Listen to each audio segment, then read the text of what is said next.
BPSC में normalisation को लेकर के बिहार में भूचाल सा आया हुआ है। और भूचाल इतना आया हुआ है कि पटना वाले खान सर को इनको लेकर के तमाम तरीके की बातें जो हैं वो की जा रही हैं। अलग अलग प्लेटफॉर्म पे अलग अलग लोगों द्वारा अलग अलग तरीकों से इन्हें कुछ लोग दोषी बता रहे हैं और बीपीएससी में हुए आंदोलन को लेकर के मुख्य रूप से इनको अपराधी बताते हुए कई सारे लोग जो है अलग अलग प्रतिक्रियाएं दे रहे हैं। आपने देखा होगा कि बीपीएससी नॉर्मलाइजेशन को लेकर के बिहार में पिछले दिनों से ही भूचाल मचा हुआ है। जहां आंदोलन होता है, आंदोलन के बाद से ये खबरें आती हैं कि पटना वाले खान सर को हिरासत में ले लिया गया है। फिर पटना वाले खान सर के बारे में ये खबर आती है कि भैया जो वहां के एसएसपी होते हैं वो बताते हैं कि उन्हें हिरासत में न लेकर के पटना के खान सर जो बोले थे कि भैया हमें आगे तक छोड़ दीजिए, तो उनके साथ हमारी प्रोटेक्शन थी। और इस सारे मामलों के बीच एक शख्स जो है, जो मुख्य रूप से जिसकी चर्चा होनी चाहिए थी, उसकी नहीं हुई। जी हां, हम बात कर रहे हैं दिलीप कुमार की। बीपीएससी नॉर्मलाइजेशन का विरोध करने वाला वो छात्र आंदोलन जो हर एक प्रोटेस्ट में स्टूडेंट के साथ खड़ा रहता है, दिलीप कुमार।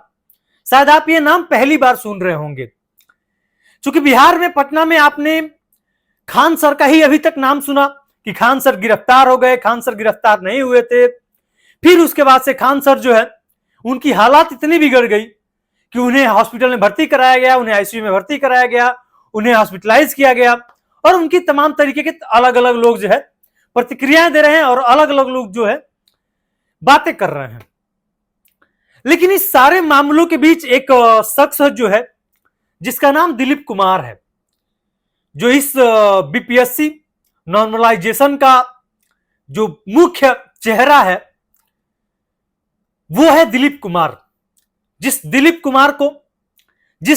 कुमार के आड़ में खान सर के चाहने वाले, यहां तक कि खान सर सबने रोटी सेकी है। जी हां, फिर से सुनिए, उस दिलीप कुमार के आड़ में खान सर ने रोटी सेकी है अपनी। अब जरा आप इस चीज से समझिए कि दिलीप कुमार वो शख्स हैं जो बीपीएससी नॉर्मलाइजेशन को इसके खिलाफ आवाज उठाए और 6 दिसंबर को सुबह 11 बजे सभी छात्रों से उन्होंने रिक्वेस्ट किया कि आप सभी छात्र एकत्रित होइए, बीपीएससी ऑफिस पहुंचिए। लेकिन इसके पीछे की एक और लाइन बताते हैं आपको। दरअसल पटना वाले खान सर इस मामले में इसलिए कूद गए क्योंकि दिलीप कुमार जो है ऐसा कह रहे थे कि जो पर्सनल कोचिंग संस्थान है ये चाहते हैं कुछ कि बीपीएससी नॉर्मलाइजेशन जो है इसमें लागू हो। लेकिन पटना वाले खान सर जो है ये बिल्कुल नहीं चाहते थे और इस चीज से इनकी छवि जो है वो धूमिल हो रही थी और इन्होंने भी उसका विरोध करते हुए, चूंकि ये बड़ा चेहरे थे और उसका विरोध करते हुए पटना वाले खान सर उस आंदोलन में पहुंचते हैं। और पटना वाले खान सर के आंदोलन में पहुंचते ही वहां से दिलीप कुमार जैसे शख्स का चेहरा जो है वो बिल्कुल लुप्त सा हो जाता है, क्योंकि वहां पे लाठीचार्ज होता है। उसके बाद से पटना वाले खान सर पहुंचते हैं।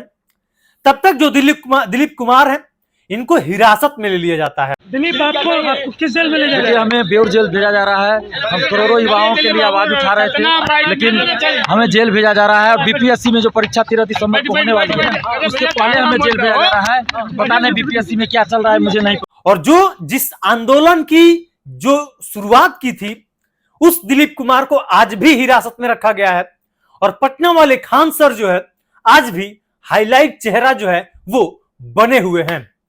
तो अब जरा आप हमें कमेंट में जरूर बताइएगा, क्या आप दिलीप कुमार को जानते थे जिसने इस आंदोलन की पूरी रचनाएं की, जिस आंदोलन का मुख्य चेहरा रहे और बाद में उन्हें हिरासत में ले लिया गया और आगे चल के पटना वाले खान सर जो है वो मुख्य रूप से लाइमलाइट में आ गए।